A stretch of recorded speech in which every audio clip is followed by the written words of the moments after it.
Oke, baik. Mengenai rekaman yang sebelumnya juga akan saya kirimkan mungkin segera dengan berbarengan dengan rekaman yang ini. Kemarin itu agak lumayan sibuk, jadi belum bisa upload rekamannya. Oke, soal ini tidak terlalu sulit ya jika diberikan kepada siswa. Yang penting siswa memiliki fondasi yang di pertemuan 1 dan 2 kemarin. Ya, ketika siswa memiliki fondasi yang seperti itu, maka soal seperti ini pun nanti akan bisa diselesaikan oleh siswa. Kemarin saya coba soal ini kepada siswa, cukup banyak yang bisa menyelesaikannya.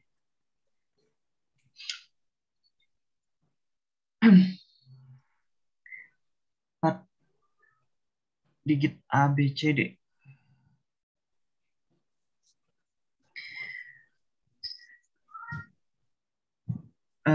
Satu kali pertemuan lagi di hari Senin itu ya minggu depan mungkin. Jadi totalnya kan kita 4 kali pertemuan. Untuk kedepannya mungkin kita akan coba membuka pertemuan lagi seperti ini, tapi eh, nantilah saya kabari.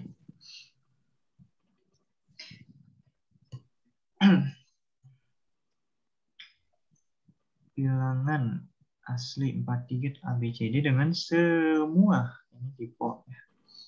Semua digitnya berbeda. Jika A kali B tambah C kali D sama dengan 19, maka bilangan terbesar dari ABCD adalah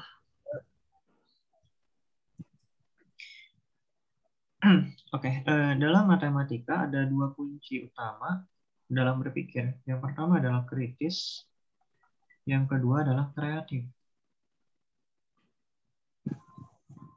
Kritis itu adalah tentang keraguan, tentang kebenaran, tentang kita berpikir secara mendalam, mengkaji ulang apakah hal yang kita terima atau hal yang kita pikirkan itu valid atau tidak. Nah, tapi ada berpikir kreatif. Nah, ini yang menarik. Kalau misalnya dikatakan kunci kesuksesan, mana yang akan lebih membuat seseorang sukses, apakah kritis atau kreatif? Sebetulnya lebih bagus keduanya sih. Cuma kalau misalnya diminta salah satu memilih mana yang lebih menentukan kepada kesuksesan, apakah kritis atau kreatif? Jawabannya adalah kreatif. Ini bukan pendapat saya ya, tapi pendapat dari suatu artikel yang saya baca. Salah satu kunci menjadi pemimpin yang hebat adalah menjadi seorang yang kreatif. Nah, apa itu kreatif? Apa kreatif dalam matematika? Kreatif adalah ketika seseorang itu berani mengeksplorasi, berpikir berpikir hal baru, berpikir hal yang berbeda, hal yang dia ciptakan sendiri dalam pikirannya. Saya pernah bertemu seorang siswa yang menulis seperti ini. A kali A tambah B kali B, ini siswa SMA, dibagi A tambah B. Nah, siswa itu langsung mencoret saja A tambah B di sini dan A tambah B di sini. Sehingga hasilnya adalah A kali B. Nah, ini adalah proses yang keliru sebetulnya. Kita tidak bisa langsung mencoret saja. Kalau misalnya kita ambil contoh 3 kali 3 tambah 4 kali 4, misalnya dibagi 3 tambah 4. Nah, ini tidak bisa langsung 3 tambah 4-nya dicoret, jadi 3 kali 4. Kalau misalnya kita lihat nilainya, yang di ruas kiri itu adalah 9 tambah 16 bagi 7. 9 tambah 16, 25 bagi 7 berarti 25 per 7. Sedangkan yang ruas kanan yang 12. Nilai yang berbeda. Jadi memang tidak bisa dilakukan pencoretan. Kalau misalnya kita lihat dari proses matematika, ya proses ini salah. Ini tidak bisa dibenarkan. Tapi kalau misalnya kita melihat dari proses berpikirnya, itu sudah benar. Ketika siswa berani melakukan pencoretan seperti ini, artinya siswa telah berpikir kreatif. Wah, ini ada A plus B. Wah, saya mau mencobanya mencoret A plus B ini sehingga didapatlah A kali B. Ini adalah suatu proses berpikir kreatif. Ini kan tidak diajarkan sebelumnya, namun siswa menemukan sendiri. Siswa menciptakan sendiri cara ini. Walaupun mungkin caranya salah, itu tidak masalah. Karena kreatif itu memang awalnya terkadang identik dengan kesalahan, tapi ketika kedepannya, ketika kreatif ini bahkan digabungkan dengan kritis, ini akan menjadi sesuatu yang luar biasa. Siswa bisa mengeksplorasi pikirannya dan siswa juga bisa menjamin bahwa eksplorasi yang dilakukannya itu benar. Jadi gabungan dua hal ini memang luar biasa sekali. Tapi kalau misalnya kita bicara kreatif, ini juga menjadi salah satu hal yang menarik untuk didiskusikan, terutama di kalangan siswa sekolah dasar. Di beberapa kondisi, terkadang ketika siswa melakukan kesalahan, ketika siswa mengeksplorasi, bertanya, atau misalnya menjawab sesuatu hal yang unik, tapi jawaban itu salah, atau misalnya pertanyaannya aneh, biasanya siswa langsung dikritik. Itu jawaban kamu salah, itu caranya tidak boleh seperti itu. Itu pertanyaan apa sih? Itu pertanyaan kamu aneh, saya nggak mau menjawabnya. Nah, itu terkadang hal-hal seperti itu yang bahaya terhadap pertumbuhan berpikir kreatif siswa. Itu kan dengan siswa membuat suatu cara baru, dengan siswa bertanya sesuatu pertanyaan yang berbeda, itu artinya kan siswa telah kreatif. Walau mungkin memang kesannya di awal seperti aneh gitu. Ini kok pertanyaannya kayak gini, ini apaan sih gitu. Tapi proses berpikir kreatifnya itu yang juga mungkin perlu juga dihargai. Karena ketika kita memarahi siswa, mengkritik siswa atas berpikir kreatifnya, maka siswa nantinya jadi tidak mau lagi berpikir kreatif. Siswa jadinya maunya nanti ketika mengerjakan soal, caranya jadi sama seperti guru, langkah-langkah yang dilakukannya sama seperti guru, ikut dengan gurunya, karena siswa takut, saya mau sama aja lah caranya seperti guru, karena nanti kalau misalnya saya berbeda caranya saya dimarahi. Nah, gitu. Jadi memang ada hal-hal juga yang sebaiknya diperhatikan dalam menjudge, dalam mengevaluasi karya yang siswa hasilkan. Oke, ya di sini kita kembali kepada soalnya. Maka nilai terbesar dari bilangan A, B, C, D adalah, ya tentu untuk kita bisa mendapatkan bilangan yang terbesar, kita pilih A yang paling besar. Ini kemarin banyak jawabannya. Ada yang siswa yang menjawab A-nya itu 8.000. 8.000 bukan 8 ya. Bukan 8, tapi berapa ya kemarin jawabannya?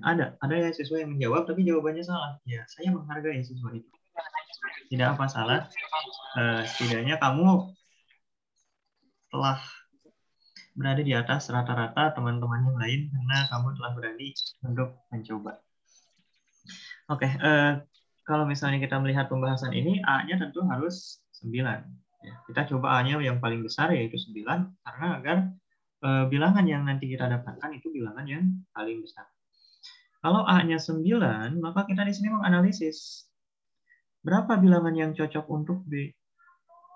B ini banyak, bisa B-nya bernilai 0, bisa bernilai 1, bisa bernilai 2, bisa bernilai 3. Karena A, B, C, D di sini dikit, maka nilai A, B, C, D masing-masing di antara 0 sampai 9. Ya, jadi B-nya 0 silahkan, B-nya 9 silahkan, namun di luar ini tidak boleh. Misal B-nya 10. Nah, ini kalau B-nya 10 nanti bukan 4 digit jadinya ya. Nah, karena di sini A, B, C, D-nya digit, maka A, B, C, D ini ya yang hanya di antara 0 sampai 9 saja. Dan khusus untuk A ini tidak boleh 0. Jadi kalau misalnya B, C, D ini 0 sampai 9. Tapi untuk A itu intervalnya dari 1 sampai 9. Karena kalau A-nya 0, dia jadi ratusan. Oke, jadi ya kalau B-nya 0 tidak masalah, tapi A-nya tidak boleh 0. Nah, kita lihat B-nya ada beberapa kemungkinan. Kalau B-nya 0 di sini maka 9 kali 0. 9 kali 0 itu 0, maka nanti C kali D-nya itu harus bernilai 19 agar nanti jumlahnya menjadi 19. Nah, C kali D-nya 19. Bilangan digit dikali digit hasilnya 19 ini tidak ada ya. Karena kalau misalnya kita 19 kali 1, ya tadi ini di luar interval 0 sampai 9. Tidak ada digit yang nilainya 19. Kalau C-nya 19 nanti jadi 5 digit ya. Oke, jadi ternyata kalau misalnya B-nya 0, setelah dianalisis, tidak bisa. Kalau B-nya 1, nah 9 kali 1, 9 kali 1 itu 9. Di sini nilainya 9, maka nilai C kali D-nya adalah haruslah 10 ya, agar jumlahnya jadi 19. Nah, C kali D-nya 10, maka ada beberapa C kali D yang memungkinkan. 1 kali 10, 2 kali 5, 5 kali 2, 10 kali 1. Namun karena kita akan mencari bilangan yang paling besar dan C dan D-nya itu adalah digit, maka yang kita pilih adalah C-nya 5 dan D-nya adalah 2. Bilangan yang lebih kiri haruslah sebesar mungkin. Jadi kalau misalnya ada pilihan 2 kali 5 atau 5 kali 2, ya kita pilihnya yang 5 kali 2.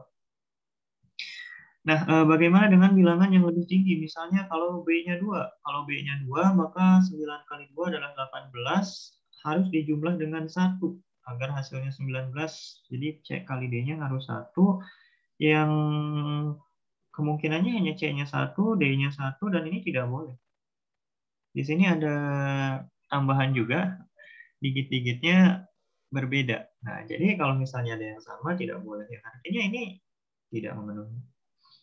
Oke, bagaimana dengan 9 kali 3? 9 kali 3, 27. Kalau ininya 27, maka nanti ininya negatif dan tidak mungkin perkalian digit itu negatif. Begitupun untuk B yang lebih besar. B-nya 4, B-nya 5, B-nya 6, nanti hasil ininya jadi negatif. Dan ternyata yang paling besar adalah yang ini dia, yang mungkin. A-nya 9, B-nya 1, C-nya 5, D-nya 2. Dan bilangan yang paling besar adalah 9.152.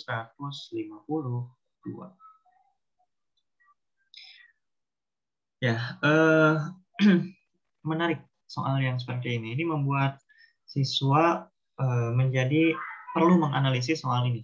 Membuat siswa jadi berpikir secara analisis. Kalau B-nya 0, apa akibatnya? Kalau B-nya 1, apa akibatnya? Kalau B-nya 2, apa akibatnya? Ya, apakah mungkin siswa bisa berpikir seperti ini? Mungkin saja. Karena kemarin saya berikan soal ini, ada yang bisa menjawab betul. Dan tidak hanya satu, ada sekitar 3-4 siswa yang bisa menjawab betul soal ini. Jadi memang ya siswa SD sebetulnya sudah bisa berpikir dengan analisis ini, sudah bisa berpikir setinggi ini, sudah bisa berpikir bahwa oh ini bilangan yang harus diambil adalah bilangan yang paling besar. Oh berarti A-nya harus 9. Kalau A-nya 9 berarti B-nya ada beberapa kemungkinan. Nah, kalau B-nya 0, kesimpulannya apa? Kalau B-nya 1, akibatnya apa? Kalau B-nya 2, akibatnya apa? Oh, ternyata kalau 2 ke sana itu B-nya tidak ada yang memenuhi. Berarti B yang paling besar adalah 1. Lalu bilangan yang paling besar adalah 9.152. Nah, siswa sudah bisa berpikir sekompleks itu, siswa SD. Itu keren. Yang penting tadi pondasinya. Selama pondasinya kuat, maka siswa sebetulnya bisa berpikir dengan cukup tinggi, seperti yang pada soal ini.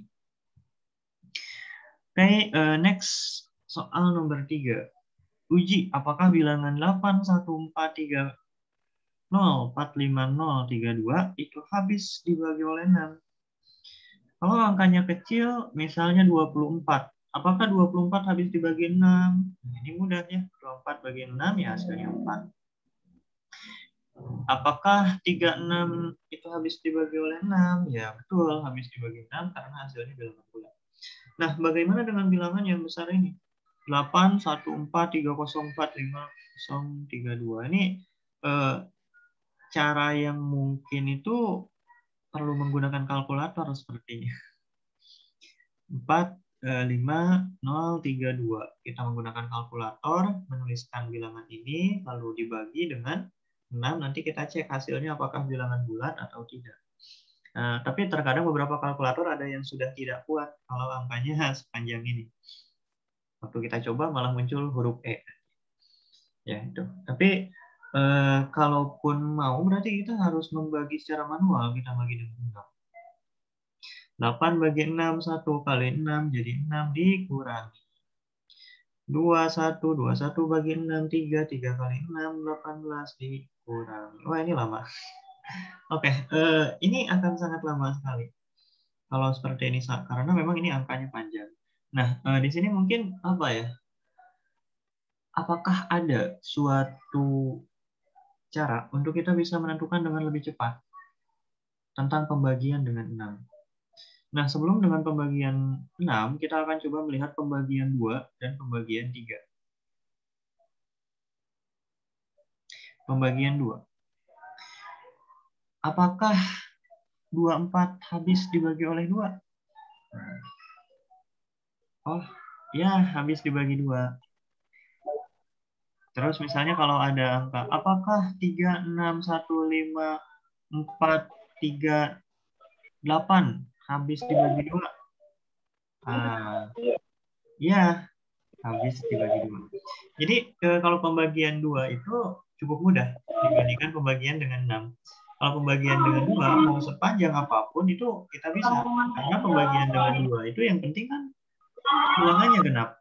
Kita lihat digit terakhirnya. Kita lihat digit satuan. Kalau misal satuannya genap, ya maka dia habis dibagi 2. Kita coba cek pembagian 3.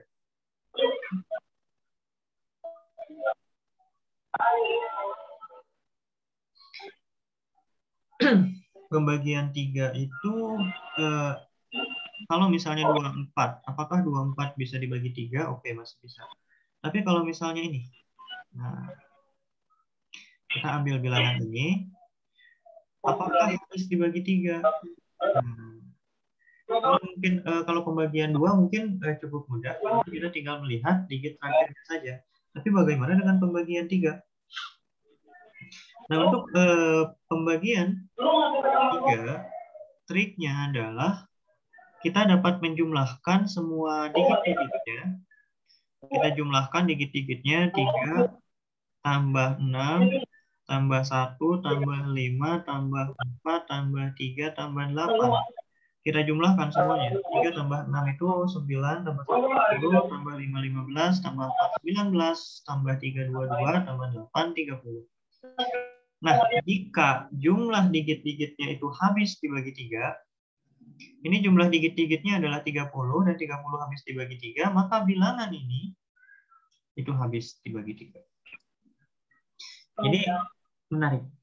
Untuk kita bisa mengetahui suatu bilangan habis dibagi 3 atau tidak, kita cukup menjumlahkan saja digit-digitnya. Kita jumlahkan semua digitnya. Dan jika penjumlahan digit-digitnya itu habis dibagi 3, maka bilangan yang semula itu pun habis dibagi 3. Jika penjumlahan digit-digitnya tidak habis dibagi 3, misal penjumlahan digit-digitnya adalah 31 atau 55 misalnya. Nah, itu kalau misalnya penjumlahan digit-digitnya tidak habis dibagi 3, maka bilangan yang semulanya tidak habis dibagi 3. Jadi ini dia untuk 2 dan untuk 3. Nah, bagaimana dengan pembagian 6? Untuk pembagian 6, kita lihat 6 adalah 2 kali 3. Jadi sebetulnya kita cukup cek ini, apakah habis dibagi 2? Apakah habis dibagi 3? Nah, kita cek. Apakah habis dibagi 2? Nah, kita cek digit terakhirnya. Digit terakhirnya 2, maka ya habis dibagi 2. Nah, apakah bilangan ini habis dibagi 3? Untuk menentukan bilangan ini habis dibagi 3 atau tidak, kita tinggal jumlahkan saja digit-digitnya. 8 tambah 1, 9, tambah 4, 13, tambah 3, 16, tambah 4, 20, tambah 5, 25, tambah 5, jadi 40. Oh, ternyata jumlah digit-digitnya 30. 30 habis dibagi 3, maka bilangan ini pun habis dibagi 3. Dan ya, habis juga dibagi 3. Ya, dan ya, maka jika bilangan ini habis dibagi 2, dan juga bilangan ini habis dibagi 3, maka kesimpulannya bilangan ini habis dibagi 6.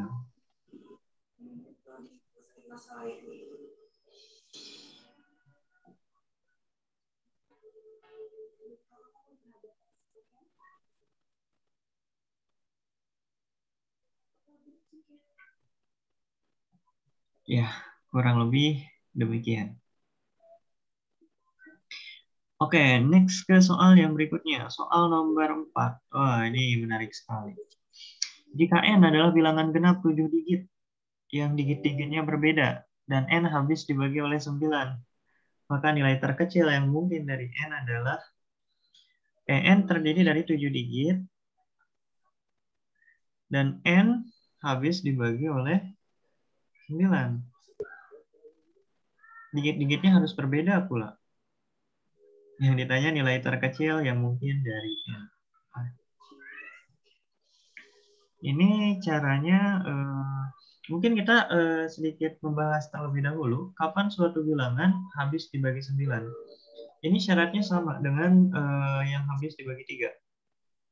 Suatu bilangan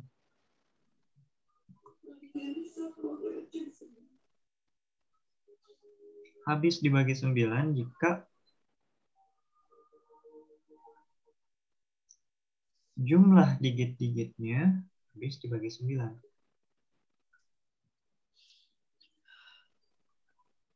Contohnya misal apakah 54 habis dibagi 9? Nah, kita lihat digit-digitnya, kita jumlahkan. 5 tambah 4, 5 tambah 4, 9. 9 habis dibagi 9. Maka ya, 54 habis dibagi 9. Jadi untuk kita menentukan suatu bilangan habis atau tidak jika dibagi oleh 9, kita cukup cek saja jumlah digit-digitnya. Kita cek jumlah digit-digitnya, kita cek apakah jumlah digit-digit itu habis dibagi 9 atau tidak. Jika ya, maka ya bilangan yang semula itu habis dibagi oleh 9. Nah, dengan informasi ini kita coba menyusun bilangan yang terkecil.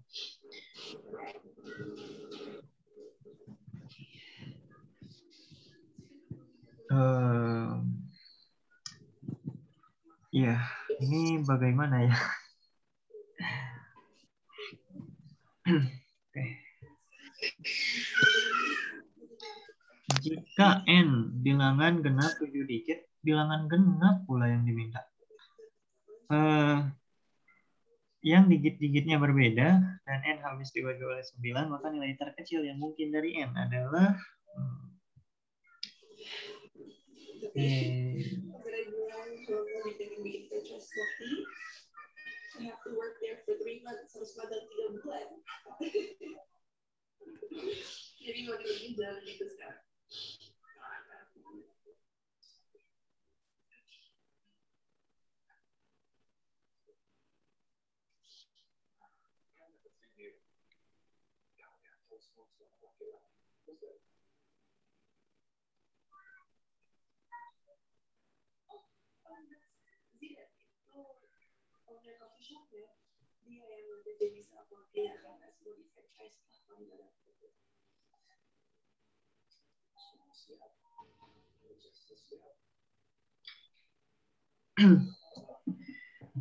ini kalau kita melihat di sini sepertinya ada banyak sekali hal yang mengecoh.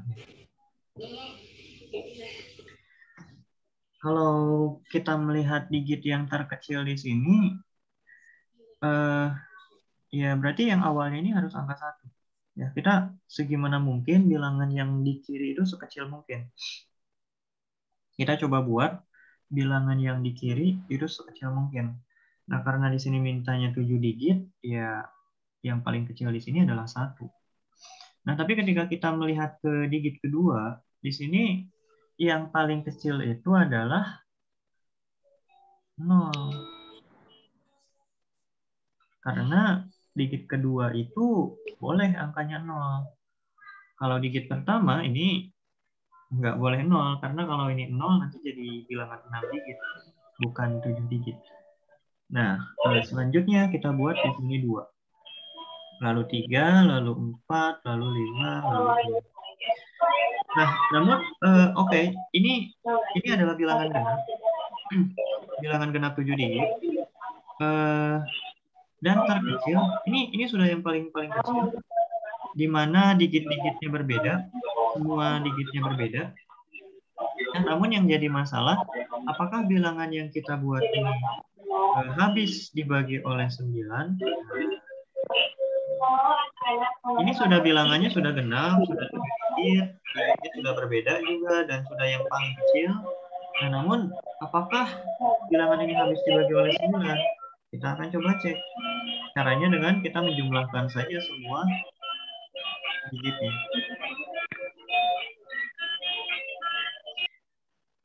1 tambah 2 itu 3, tambah 3 itu 6, tambah 4 10, tambah 5 15, tambah 6 21.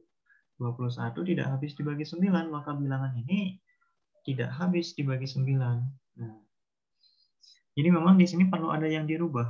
Digit mana yang dirubah agar bilangannya habis dibagi 9. Di sini ada proses analisis juga. Karena kita minta yang paling kecil, maka diusahakan angka-angka ini haruslah paling kecil. Berarti angka yang dirubah, ya kemungkinan adalah digit terakhir ini. Tadi jumlahnya adalah 21. Atau sampai ini itu jumlahnya adalah 15. Nah, berarti agar jumlah digit-digitnya kelipatan 9, maka jumlahnya itu haruslah 18 atau 27. Kalau jumlahnya 27, nanti digitnya di sini berarti adalah 12. 12 bukan digit, maka 27 ini tidak mungkin. Kalau misalnya kita bawa agar jumlah digit-digitnya jadi 18, kalau 18 berarti 15 ditambah 3. Berarti di sini nilainya harus 3. Kalau di sini 3, oke. Bilangannya nanti jadi habis dibagi 9, namun digit-digitnya jadi ada yang sama, padahal mintanya digit-digitnya berbeda. Wah, di sini ada suatu masalah lagi. Oke, kita ulangi lagi prosesnya. Nah, ternyata kalau misalnya hanya angka terakhirnya yang diubah, cukup sulit. Nah, kita coba dua angka terakhirnya yang kita ubah. Apakah memungkinkan? Nah, kita lihat penjumlahan ini. 1 sampai 4 itu jumlahnya adalah 10. Oke, ditambah berapa agar nanti jadi kelipatan 9. Kelipatan 9 yang mungkin adalah 18, 27, atau 36. Tapi 36 rasanya terlalu besar, jadi kita cukupkan sampai 27. Oke, kita coba bawa kepada 18 terlebih dahulu. 10 ditambah, berarti di sini haruslah 8, agar jumlahnya jadi 18. Ini digit-digitnya jumlahnya 10. Nah, di sini dua digit terakhir ini jumlahnya harus 8 agar jadi 18. Namun kalau misalnya jumlahnya harus 8, kemungkinannya adalah 44 kejauhan 44. Kita mulainya dari yang terkecil saja. Kemungkinannya 08, 17, 26, 35, 44 dan kebalikannya. Nah, namun apabila pasangan-pasangan ini kita tempatkan, misalnya di sini 08, nolnya sudah dipakai, tidak boleh digunakan lagi. Kalau kita menggunakan 17 pun demikian, satunya sudah dipakai. Ini duanya sudah dipakai, tiganya sudah. Ini empatnya pun sudah dipakai di sini, jadi tidak boleh menggunakannya. Ini tidak boleh dituliskan 4 lagi di sini. Oh, ternyata walaupun di sini ada beberapa pasangan yang memungkinkan, tapi ketika kita mempertimbangkan syarat ini, oh tidak memenuhi juga kalau misalnya kita bawa kepada 18. Ya, kita kalau 18 kan berarti di sini harus 8, dan kalau di sini 8, maka kemungkinan 2 digit di sini adalah ini dia, dan kita analisis digit-digit di sini tidak memenuhi. Oke, kalau misalnya dibawa kepada 18 tidak bisa, kita coba bawa kepada 27. 10 ditambah berarti agar jadi 27 di sini harus 17. Nah, 17 ini dengan mempertimbangkan bahwa di sini digit, maka kemungkinannya cuma 2, 8, 9, dan 98. Kalau misalnya kita fokus kepada nilai terkecil, tentulah kita akan mengambil yang 89. Ini lebih kecil daripada 98. Tapi apabila kita mempertimbangkan ini dia, bilangan yang diminta adalah bilangan yang genap, maka ya yang dipilih adalah yang 98. Jadi di sini jawabannya adalah 98, sehingga bilangan yang dimaksud adalah 1, 0, 2, 3, 4, 9. Oke, ya.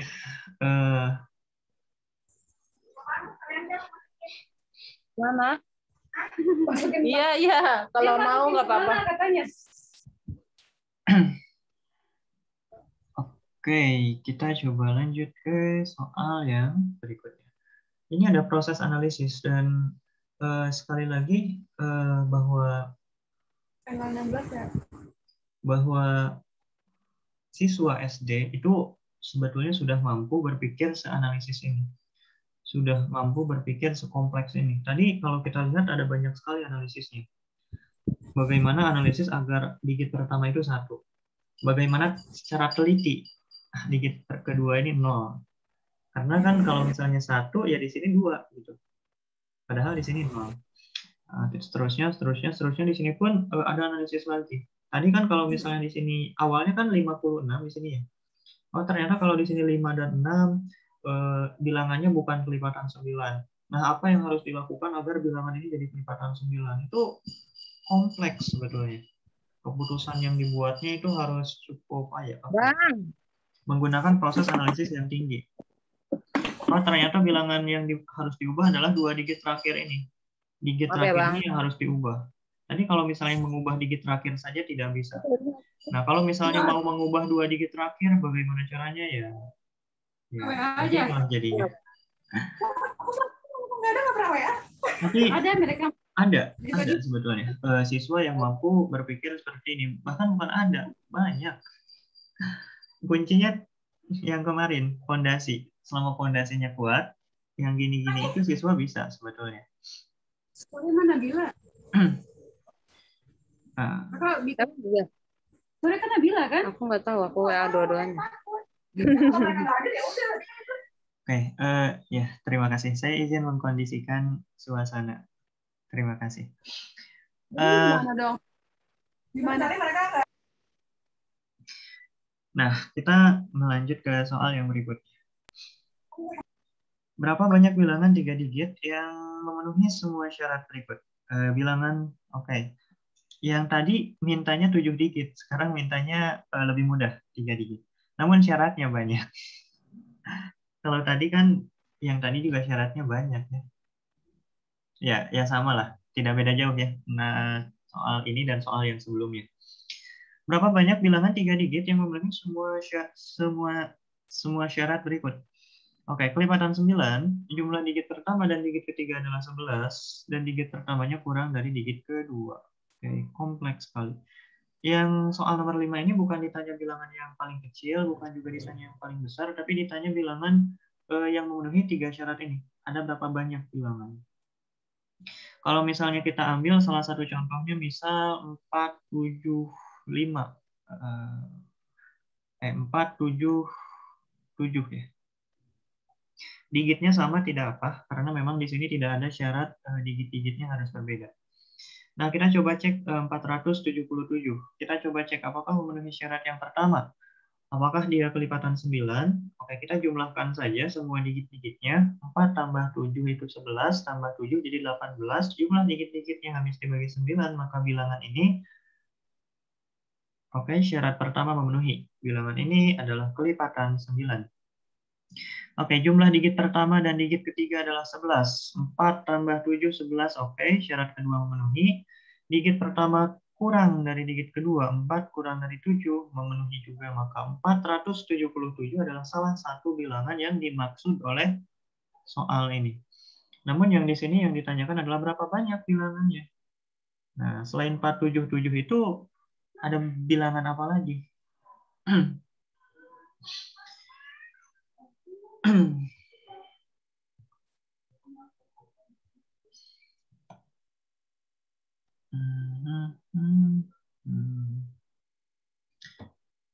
Menarik, memang di sini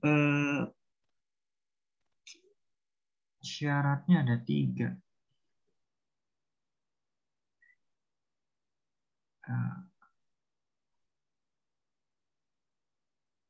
Kalau syaratnya ada 3 itu memang agak apa ya, agak ribet.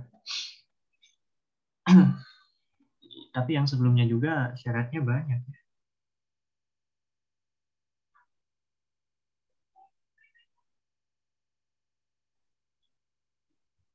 Oke, kita coba menganalisis. Kelipatan 9. Kalau kelipatan 9 berarti jumlah digit-digitnya harus kelipatan 9. Kalau misalnya kita melihat syarat yang kedua, di sana jumlah digit pertama dan digit ketiganya 11. Oke, di sini misalkan A, B, dan C. A dan C-nya kalau dijumlahkan itu 11. Nah, tapi kita di syarat yang pertama itu meminta jumlah ketiganya itu harus kelipatan 9. Kalau A tambah C saja sudah 11, maka agar jumlahnya kelipatan 9, agar jumlah digit-digitnya kelipatan 9 itu ada beberapa kemungkinan. Ada 9, ada 18, ada 27. Ada 36, namun 36 rasanya terlalu besar. Jadi kemungkinan agar jadi kelipatan 9, jumlah digit-digitnya ya di antara ini, 9, 18, atau 27.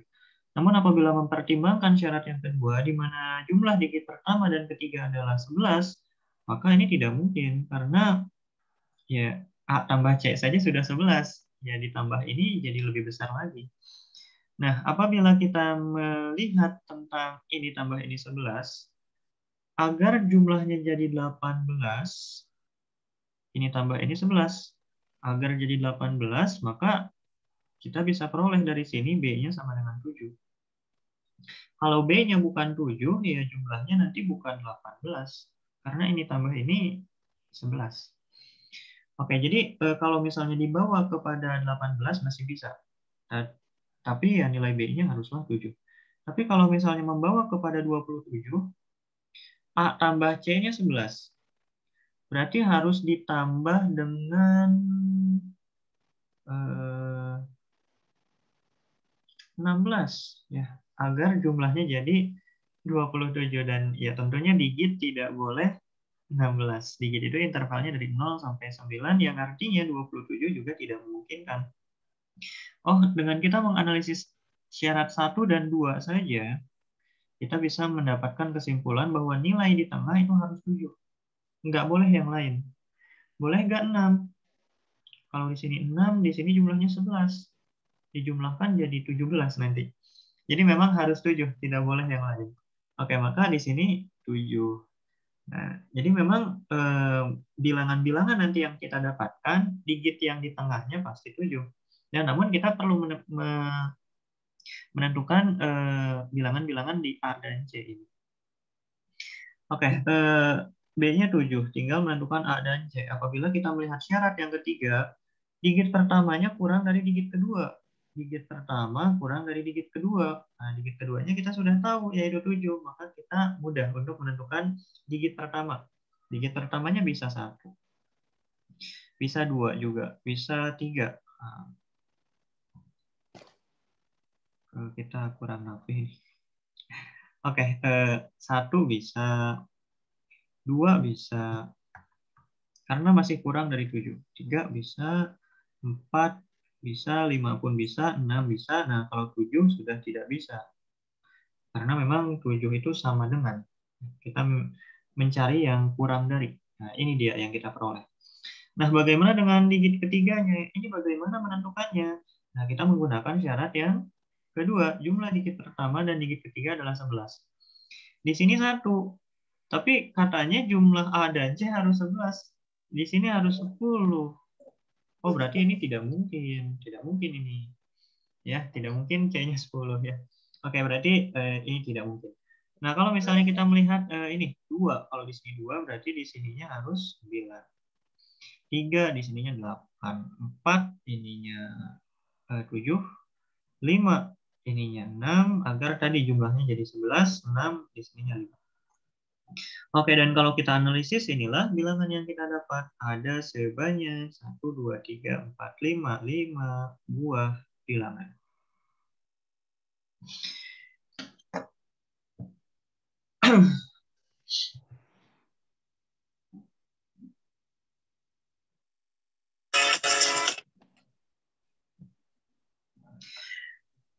Ya, jadi bilangan yang memenuhi ketiga syarat ini ada 5 buah. Ini bilangan-bilangan ini pasti kelipatan 9. Karena ya kita coba jumlahkan saja. 3 tambah 7, 10. 10 tambah 8 jadi 18. 18 habis dibagi 9, maka bilangan ini habis dibagi 9. Ya, bilangan-bilangan ini sudah pasti habis dibagi 9, karena tadi kita sudah menganalisis sehingga bilangannya habis dibagi 9. Memang salah satu hal yang mengagumkan, salah satu hal yang bagi saya mungkin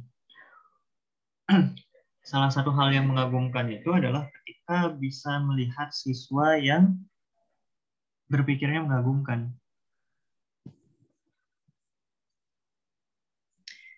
Oke, baik. Ya, jadi ketika saya bisa melihat siswa mampu menganalisis soal yang seperti ini, itu ada kepuasan tersendiri yang saya rasakan.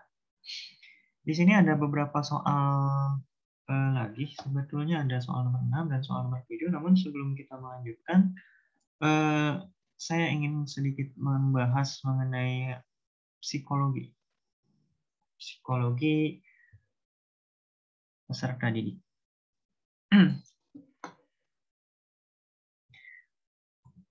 Oke, ini buku CGM ya, catatan guru matematika. Nah, dalam psikologi pendidikan, waktu itu saya mempelajari hal yang menarik tentang yang namanya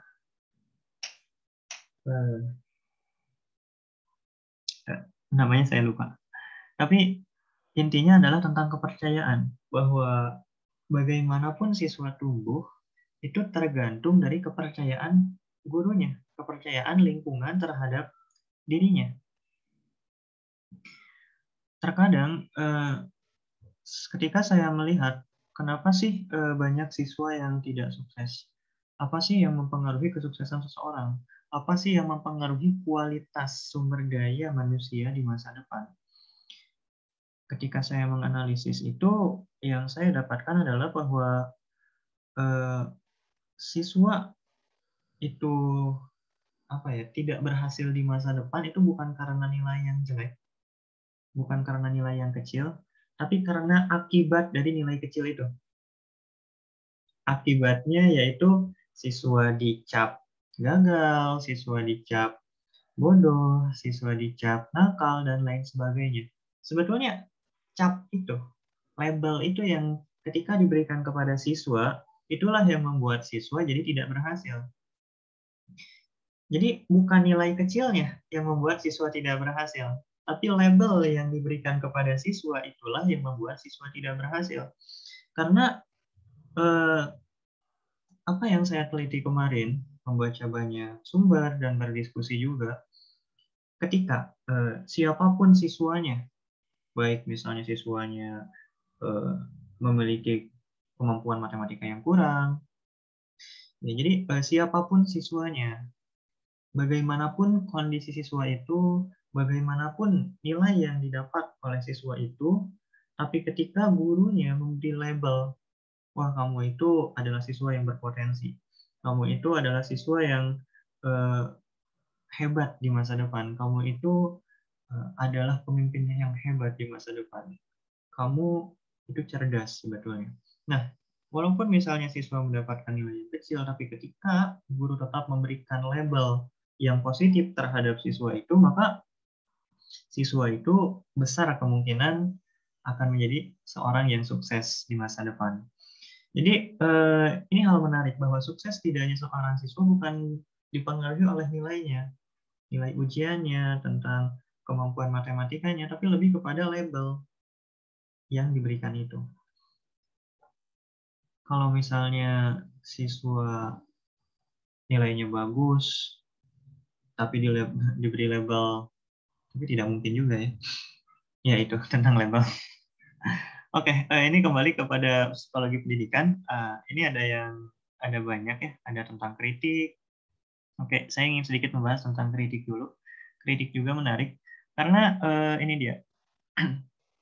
Yang panjang sekali. Oke, kritik. Nah, ini tentang kritik. Nah, jadi kritik ini menarik karena memang kritik ini cukup jarang diabaikan, padahal salah satu hal yang cukup memberikan tekanan kepada siswa. Jadi ketika dulu siswa tertekan itu karena gurunya masih menggunakan hukuman fisik. Siswa takut sekolah karena takut dipukul sama gurunya. Siswa takut sekolah karena takut dilempar penghapus sama gurunya. Itu memberikan tekanan gitu. Ini gimana kalau misalnya guru saya mukul saya pakai rotan, atau gimana kalau misalnya guru saya melempar saya pakai penghapus. Itu memberikan tekanan kepada siswa. Nah, lalu perlahan guru mulai menyadari bahwa hukuman fisik itu kurang baik untuk dilakukan dalam mendidik. Jadi ketika sekarang zaman mulai modern, hukuman fisik terhadap siswa mulai berkurang. Namun ternyata siswa itu masih ada yang tertekan karena ya gurunya itu galak lah, suka marah-marah lah. Jadi walaupun tidak melakukan hukuman fisik, tapi ternyata siswa juga masih bisa tertekan, yaitu oleh tadi sifat gurunya yang suka marah-marah dan lain sebagainya. Nah, sekarang semakin modern zaman itu guru yang galak itu sudah semakin sedikit karena memang guru sudah mulai menyadari, wah ini kalau misalnya saya galak itu siswa nanti nggak bakal ikut pelajaran saya. Kalau saya galak itu nanti siswa nggak bakal mau memperhatikan saya. Jadi memang untuk sekarang itu sudah mulai jarang ditemui guru yang galak. Sekarang itu gurunya sudah mulai ramah-ramah, jarang menggunakan hukuman fisik dan lain sebagainya. Nah, namun ternyata ada satu masalah sekarang itu yang masih ada. Ternyata hal itu masih belum sepenuhnya mampu untuk membuat siswa lebih nyaman di kelas. Masih ada siswa yang takut untuk bertanya. Ya. Jadi walaupun kita udah ramah, kita udah tidak menggunakan hukuman fisik, tapi kenapa siswa masih ada saja yang takut bertanya? Bahkan masih ada siswa yang takut untuk datang ke sekolah. Nah, ketika dilihat lagi, ternyata masih ada hal lainnya yang memberikan tekanan kepada siswa. Tahap selanjutnya yang membuat siswa tertekan ketika belajar adalah karena mereka takut mendapat kritik yang merendahkan diri mereka. Ini yang mungkin jarang kita perhatikan. Kritik ini biasanya tidak disadari ya. Misalnya nilai kecil, lalu misalnya siswa mendapat nilai kecil, lalu kita mengatakan kepada siswa, ini nilai kamu kok kecil? Nah, terkadang hanya kata seperti itu saja itu bagi siswa itu bisa sangat menyakitkan sekali.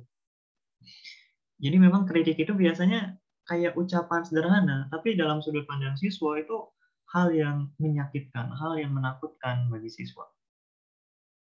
Di sini ada beberapa bahasan mengenai kritik seperti kalau misalnya kita akan memberikan perbaikan, misalnya ada siswa maju ke depan mengerjakan suatu soal, lalu ternyata siswa salah dalam mengerjakannya. Nah, tentu kita harus memperbaikinya. Nah, alangkah baiknya jika sebelum kita memperbaiki, kita coba memberikan pujian terlebih dahulu. Oh, ini perhitungan kamu bagus, tapi jadi ada pujian dulu sebelum kita langsung memberikan perbaikan. Istilahnya pujian itu jika dianalogikan, memperbaiki kesalahan siswa itu seperti ketika seorang dokter yang akan mengoperasi pasien. Nah, hal yang mula-mula dilakukan dokter sebelum mengoperasi kan tidak langsung mengoperasi, yaitu nanti pasiennya kesakitan. Tapi hal yang mula-mula dilakukan oleh dokter adalah memberi obat anestesi dulu, memberi obat bius terlebih dahulu sehingga pasien tidak terlalu merasakan sakit. Nah, dalam pendidikan pun memberikan pujian terhadap siswa memiliki dampak seperti obat anestesi ini yang akan meringankan rasa sakit dari perbaikan yang kita berikan. Jadi ya diperbaiki itu cukup menyakitkan. Melakukan suatu kesalahan, kegagalan, dikritik itu cukup menyakitkan. Tapi kan tetap kita sebagai seorang guru itu harus, jika siswa benar, kita katakan benar, jika siswa salah, kita katakan salah. Namun ketika siswa salah itu ya kita tidak langsung mengatakan salah karena ya mungkin akan menyakitkan bagi diri siswa. Dan bagaimana kita coba memberikan obat anestesi dulu. Yaitu salah satunya dengan pujian ini.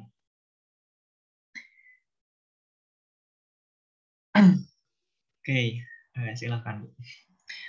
Nah, itu tentang kritik. Dan di bawah sebetulnya ada lagi, yaitu mengenai yang ingin saya bahas adalah ini tentang pengertian dan pengertian juga di sini ada yang menarik sedikit saja. Nah, di sini ada kisah yang saya kutip dari buku yang berjudul Seven Habits karya Stephen Covey. Nah, jadi di dalam buku itu ada suatu kisah fiksi, dan inilah kisahnya. Andaikan saja Anda mengalami kesulitan dengan mata Anda dan Anda memutuskan untuk pergi ke ahli kacamata untuk meminta pertolongan sesudah mendengarkan keluhan Anda secara singkat. Sesudah mendengarkan keluhan Anda secara singkat, ahli kacamata itu melepaskan kacamatanya dan menyerahkan pada Anda. Jadi ya ini enaknya dibaca sih.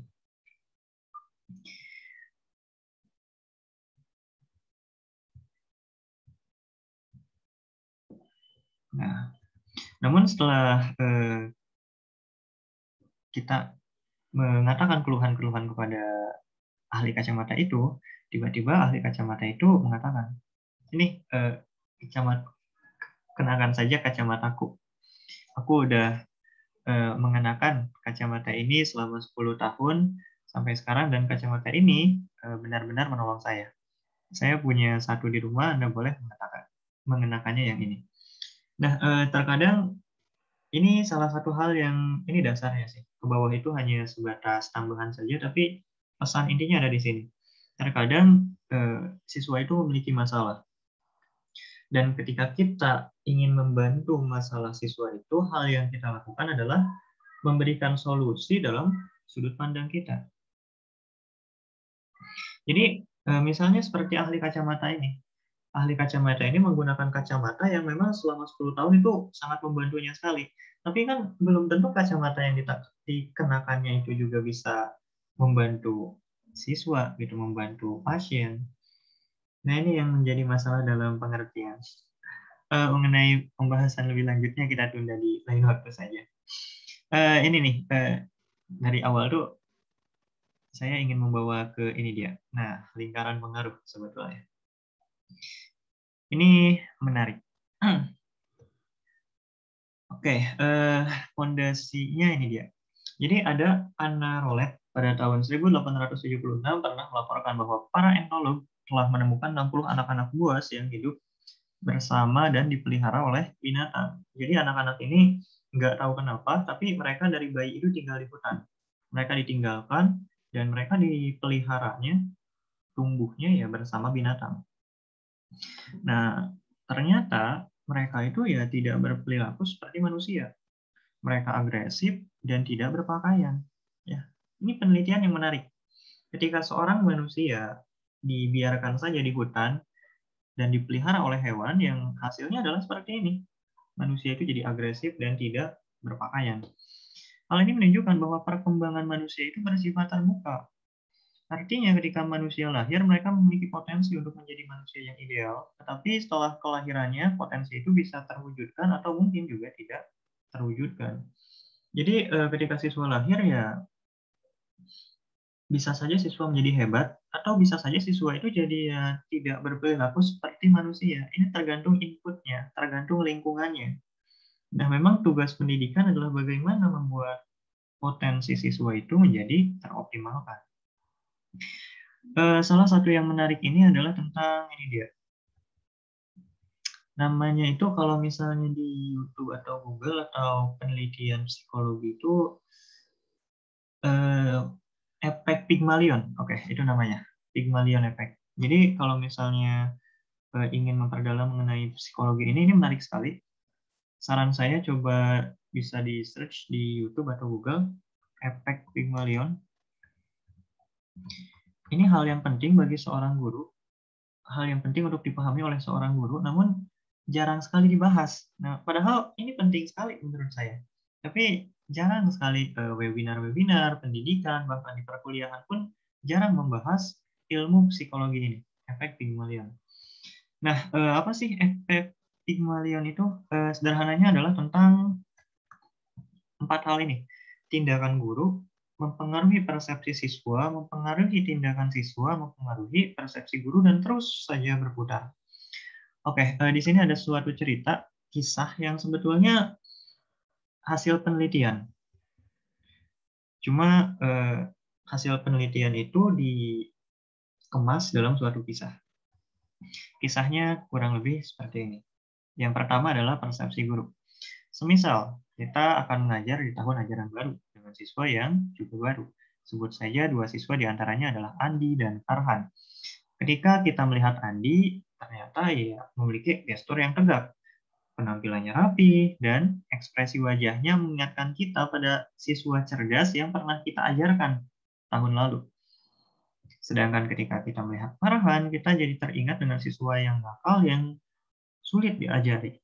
Wah, ini Farhan ini kayaknya nakal deh. Kayaknya nanti kalau diajari itu akan sulit deh. Nah, itu.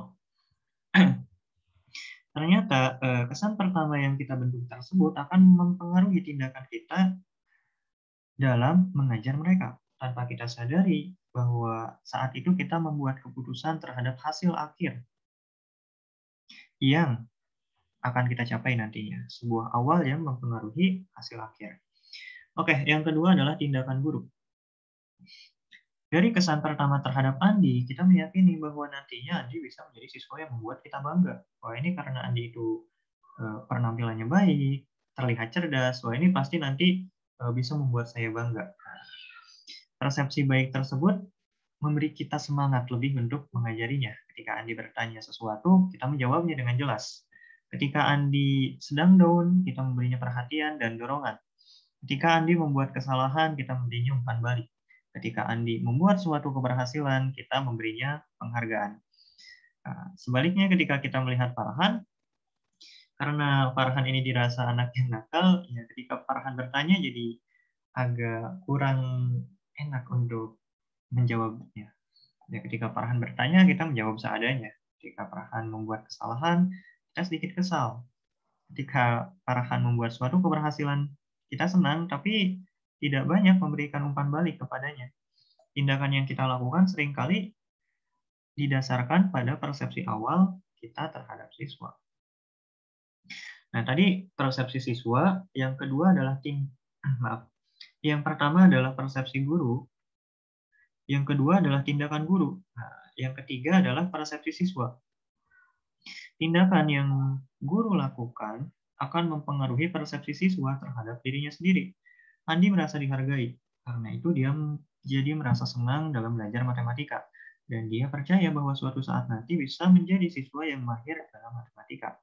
Sebaliknya ketika kita tidak percaya jika Farhan akan berhasil, maka Farhan bisa merasakan hal itu dari tindakan yang kita lakukan. Jadi sebetulnya persepsi kita itu bisa dirasakan oleh siswa melalui tindakan-tindakan yang kita lakukan terhadap siswa. Hal itu akan membuat Farhan jadi tidak percaya diri dan dia tidak percaya bahwa suatu saat nanti dirinya akan bisa mahir matematika. Ya karena gurunya saja tidak percaya, ya apalagi dirinya. Nah, lalu ini berpengaruh pada tindakan siswa. Keyakinan siswa terhadap dirinya tersebut berpengaruh terhadap tindakan yang mereka lakukan. Karena Andi memiliki persepsi yang baik terhadap matematika, maka dia jadi sering belajar matematika. Dia meluangkan banyak waktu untuk belajar matematika sehingga dia berhasil meraih berbagai prestasi. Sedangkan Farhan, ya keterampilannya tidak banyak berubah. Ia cukup tertekan karena terus mempelajari sesuatu hal yang dirinya sendiri bahkan tidak yakin suatu saat dia bisa mahir. Semangat Farhan terus menurun hingga pada suatu titik di mana dia tidak mau memperhatikan lagi penjelasan yang kita sampaikan. Ini dia hasil akhirnya. Hingga pada suatu titik di mana dia tidak mau memperhatikan lagi penjelasan yang kita sampaikan. Di awal itu mungkin Andi dan Farhan itu sama-sama cerdas, sama-sama punya potensi. Namun tadi karena persepsi awal yang kita lihat terhadap mereka, kita jadi menentukan hasil akhir dari pencapaian mereka. Karena kita melihat Andi sebagai siswa yang di awal itu punya potensi, cerdas, dan segala macam, maka hasil akhirnya Andi jadi berprestasi. Tapi ketika kita melihat Farhan, ternyata Farhan itu, ini mah anaknya terlihat nakal, wah ini mah anaknya terlihat tidak bisa diajari dan segala macam, maka ya hasilnya akan sama dengan apa yang kita persepsikan di awal. Jadi memang ini hal yang perlu hati-hati. Persepsi awal kita terhadap siswa bisa menentukan hasil apa yang siswa tersebut raih. Iya. Dan itu menjadi hal yang cukup menarik. Di sini juga ada riset tambahan yang mendukung penelitian sebelumnya. Ada Robert Rosenthal dari Harvard University. Harvard ini bisa dikatakan universitas terbaik di dunia tahun berapa gitu ya. Kalau sekarang itu sudah mulai turun, tapi ya Harvard ini masih dikatakan salah satu universitas terbaik di dunia.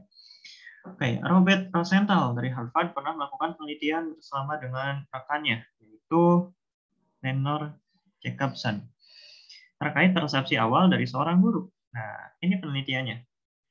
Awalnya, di tahun ajaran baru dilakukan tes IQ pada siswa, tapi hasilnya tidak diberitahukan kepada guru. Selanjutnya, peneliti memilih beberapa murid baru secara acak, lalu mengatakan kepada guru bahwa siswa yang dipilih tersebut memiliki kecerdasan dan potensi yang luar biasa. Jadi, di suatu sekolah, ada sekelompok siswa. Nah, anggaplah ini siswanya. Nah, lalu di antara sekelompok siswa itu, ini mungkin berbeda-beda IQ-nya. Ada yang dapat IQ 120, 150, 130, ini beragam. Nah, lalu Robert Rosenthal ini memilih beberapa murid baru secara acak. Jadi diambil saja. Ini tidak tahu IQ-nya berapa, apakah 100 aja atau 90 ataukah 120, ya diambil ini secara acak. Nah, siswa-siswa ini yang IQ-nya acak tadi, dikatakan kepada guru, oh siswa-siswa ini tuh memiliki kecerdasan dan potensi yang luar biasa. Jadi tes IQ sebelumnya itu kan hasilnya tidak diberitahukan kepada guru.